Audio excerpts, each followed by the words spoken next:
श्री शिवाय नमस्तुभ्यम। नमस्कार प्रिय भक्तजनों।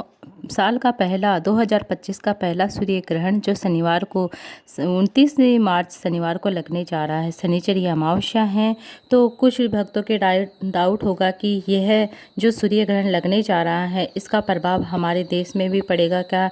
क्या हमारे देश में भी ये दिखाई देगा क्या? सूर्यकाल का समय मान्य होगा क्या? संपूर्ण जानकारी मैं आपको देने वाली हूँ। सूर्य ग्रहण 29 मार्च को दोपहर 2:20 पर यह शुरू होगा और 2:20 पर लग जाएगा। सूर्य ग्रहण की समाप्ति शाम को 6:16 पर होगी और अपने चरम सीमा पर रहेगा 4:15 पर। बहुत सारे कैलेंडर में लिखा होता है कि बहुत सारे जगहों पर ये लिखा होता है कि जो सूर्य ग्रहण होता है वह भारत में दिखाई नहीं देगा। देखो माताएं बहनें, सूर्य देवता एक ही है। ग्रहण हमारे यहाँ दिखाई दे कि नहीं दे, पर ग्रहण तो ग्रहण ही होता है। सूर्य एक है, पृथ्वी एक है, पर उसका प्रभाव कुछ तो रहता ही है। तो गर्भवती महिलाओं को ज़्यादातर कहते हैं कि गर्भवती महिलाओं को तो ध्यान रखना ही रखना चाहिए। अगर रात में लगे तो अलग बात है, पर सूर्य देवता रात में नहीं निकलते हैं, दिन में लग रहा है, तो आपको थोड़ा सा ध्यान तो रखना ही रखना होगा। जैसे कि मैं आपको बता दूं कि सूर्य ग्रहण के जो सूर्यकाल का समय होता है वह 12 घंटे पहले ही शुरू हो जाता है, ग्रहण लगने से पहले ही। तो आपको मैं बताना चाहूँगी कि जैसे कि सूर्यकाल मान्य हो कि नहीं हो, पर आपको सूर्यकाल जैसे ग्रहण के बाद, समाप्ति के बाद आपको कोई ना कोई चीज़ों का दान दक्षिणा जरूर देना चाहिए। आपको मैं बता दूं कि 2:20 पर यह सूर्य ग्रहण लगेगा, शाम को 6:16 पर यह मतलब समाप्त हो जाएगा। किन किन चीज़ों का हमें विशेष रूप से ध्यान रखना चाहिए, माताएं बहनों को, जो प्रेग्नेंट लेडी है उनको किन किन चीज़ों का ध्यान रखना चाहिए, संपूर्ण जानकारी मैं आपको देने। अभी तक आपने मेरे चैनल को सब्सक्राइब नहीं किया तो प्लीज़ सब्सक्राइब कर लीजिएगा और बेल आइकन को प्रेस कर दिए ताकि आगे जो भी वीडियो नोटिफिकेशन है आप तक जल्द से जल्द पहुंच सके। जब ग्रहण लगता है, जैसे कि इस बार 2:20 पर यह ग्रहण लग रहा है, यह साल का पहला सूर्य ग्रहण है। तो ग्रहण समाप्ति के बाद हमें स्नान करना चाहिए। स्नान करने के बाद दान दक्षिणा हमें निकाल कर रखना चाहिए। अब जान लीजिए, गर्भवती महिलाएं, जो महिलाएं हैं, किसी प्रकार से जैसे प्रेग्नेंट लेडी होती है, उन्हें सोना नहीं चाहिए ग्रहण के दौरान। चाहे हमारे यहाँ दिखे या ना दिखे, ग्रहण के दौरान सोना नहीं चाहिए। कुछ भी शार्प चीज़ें होती हैं उनको हाथ नहीं लगाना चाहिए, नहीं छूना चाहिए। मैं आपको बता दूं कि जैसे कि ग्रहण का कोई ना कोई थोड़ा बहुत तो प्रभाव हमारे मतलब जहाँ नहीं दिखाई देता वहाँ पर भी लगता ही है। ग्रहण में सोने वाली महिलाओं के जो बच्चे होते हैं वो कहते हैं कि वह ठीक नहीं मतलब पैदा होते हैं, उनके अंदर कोई ना कोई अबनॉर्मलिटी रहती है। तो इस चीज़ का आपको ध्यान रखना है। जो भी जैसे कि कैंची है, ब्लेड है, शार्प चीज़ें हैं, इन चीज़ों को हमें कभी मतलब ग्रहण के दौरान प्रेग्नेंट लेडी को नहीं छूना चाहिए। और जो भी खाने पीने की चीज़ें होती हैं उनके अंदर हमें तुलसी पत्तर डालना चाहिए। जो भी प्रेग्नेंट लेडी होने उन्हें रामायण का पाठ है, गीता का पाठ करना चाहिए। गर्भवती महिलाओं को इन चीज़ों का विशेष ध्यान रखना चाहिए। 4 घंटे आपके लिए बहुत विशेष होता है, क्योंकि इस बार 4 घंटे का सूर्य ग्रहण होने वाला है। अगर सच में आप यह जानते हैं तो आपके बच्चे बहुत निर्गुण और अच्छी तरीके से, मतलब उनमें कोई भी अबनॉर्मलिटी नहीं होगी। दूसरी चीज़ है कि जो लोग स्वस्थ हैं, जो भी इस चीज़ का कुछ भी सेवन नहीं करते, जैसे खाने पीने की चीज़ें होती हैं, तो ग्रहण के से पहले हमें सूर्यकाल के समय ही हमें क्या करना है, उसके अंदर खाने पीने की चीज़ें होती हैं, तुलसी दल अवश्य डालकर रख देना चाहिए।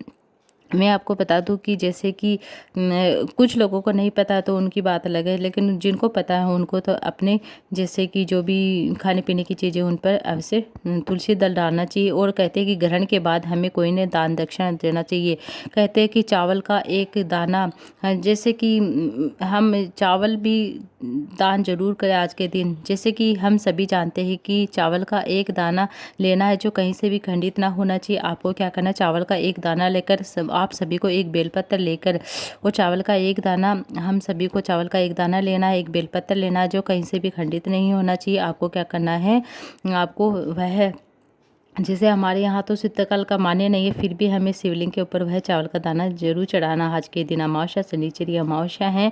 2:20 से 6:16 के बीच में चंद्र ग्रहण लगेगा।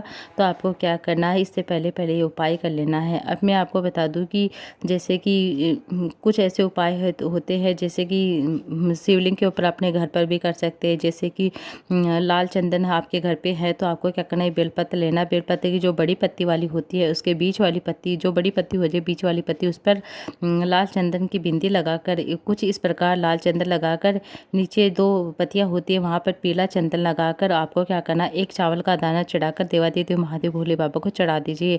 जिससे कि ग्रहण से संबंधित कोई सी भी समस्या होती है वह नहीं होगी। त्रिपुण बना दीजिए आज के दिन, कहते हैं कि।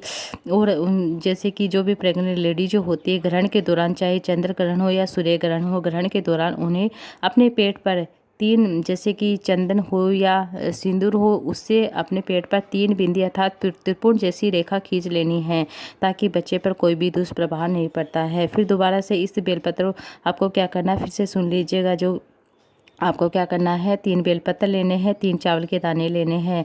त्रिपुण बनाकर उस बेलपत्र के ऊपर आपको चावल का दाना चढ़ाना, महादेव के शिवलिंग के ऊपर आपको वह तीनों बेलपत्र चढ़ा देने हैं। देवादिदेव महादेव भोले बाबा की शिवलिंग के ऊपर चढ़ा देने हैं। अपने मन की कामना करते हुए, क्योंकि आज अमावस्या, शनिचरी अमावस्या है, आपको सुबह से शाम तक ये उपाय कर लेना है। 30 मार्च को नवरात्रि शुरू हो जाएंगे, चैत्र नवरात्रि शुरू हो जाएंगे। तो आप नवरात्रि से पहले जो अमावस्या पड़ती है उस दिन आपको क्या करना, शाम के समय आपको क्या करना है, एक कटोरी के अंदर थोड़े से चावल लेने, उसके ऊपर कपूर का टुकड़ा रखकर आपको रात्रि भर रखे रहने देना है। अपने दरवाजे के पास जैसे अंदर प्रवेश करते उसके राइट साइड में आपको रख देना है। चावल रखकर उसके ऊपर कपूर का टुकड़ा रखकर फिर सुबह के समय उसे जलाकर आपको ठंडा होने के बाद फिर आपको क्या करना, उन चावलों को आपको पक्षियों को, कोई भी चबूतरा होता है पक्षियों को, वह दाने डाल देने। इस तरह से आपको उपाय करें, क्योंकि इससे पितृ दोष दूर होते हैं। हम यह उपाय पितरों के निमित्त करते हैं। पितर जैसे भूखे होते हैं तो उनके लिए भी गुरु जी ने उपाय बताए, जैसे कि आपको एक चावल का दाना, 1 लोटा जल शिवलिंग पर अमावस्या के दिन जरूर चढ़ाना चाहिए। जैसे पितर भूखे होते हैं, पितर के लिए आपको यह उपाय जरूर करके देखना है। अब मैं आपको अगला उपाय बताने जा रही हूँ। चंपेश्वर महादेव का उपाय है। कौन सा महादेव? चंपेश्वर महादेव के नाम से 1 लोटा जल आप महादेव के शिवलिंग के ऊपर समर्पित कर दीजिए। आप इस शनिवार अमावस्या के अवसर पर जरूर कीजिएगा। जैसे कि कोई भी आपकी पुरानी मनोकामना है वह आपकी जरूर पूर्ण होगी। इस तरह से आपको छोटे छोटे उपाय करें। बहुत ही साधारण सरल से उपाय है, आपको उपाय भी कर लेना है। साथ में ग्रहण लगने जा रहा है तो उसका भी आपको ध्यान रखना। विशेषकर महिलाओं को, जो प्रेग्नेंट लेडी होती है उनको तो ध्यान रखना ही रखना है। श्री शिवाय नमस्तुभ्यं। हर हर महादेव।